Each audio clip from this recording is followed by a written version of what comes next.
Aujourd'hui, on va parler de la laïcité. Est-ce que vous pensez qu'il existe encore le principe de laïcité en France ? Alors oui, il existe, mais il est très malmené et pas forcément malmené par ceux et celles qu'on croit. C'est-à-dire que on a un débat qui aujourd'hui dit, en gros, pour synthétiser, les musulmans et les musulmanes poussent le bouchon un peu loin par rapport à ce qui est permis ou pas de faire dans la loi sur la laïcité. Or, en réalité, elle est mal comprise, cette loi. Elle est instrumentalisée. Déjà, elle date d'il y a longtemps, de 1905. En fait, la loi sur la laïcité vise justement, à garantir aux gens qu'ils puissent pratiquer leur religion et leur foi.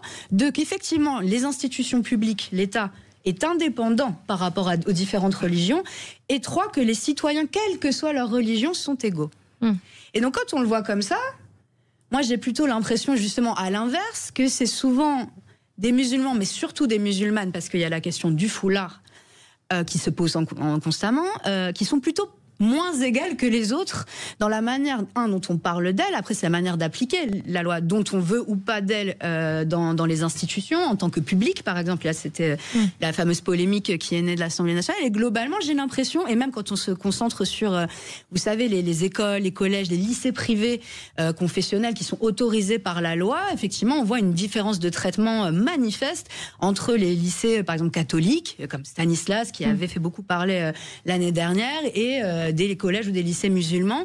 Et au contraire, justement, j'ai l'impression qu'aujourd'hui, la loi n'est pas respectée, mais en défaveur des musulmans, justement. Parce que, en fait, la manière dont on l'applique fait qu'aujourd'hui, il y a des gens qui se sentent beaucoup plus stigmatisés par rapport à leur religion, et très nommément, ce sont les musulmans, et surtout les musulmanes, qui ont un signe visible, enfin celles qui portent le voile.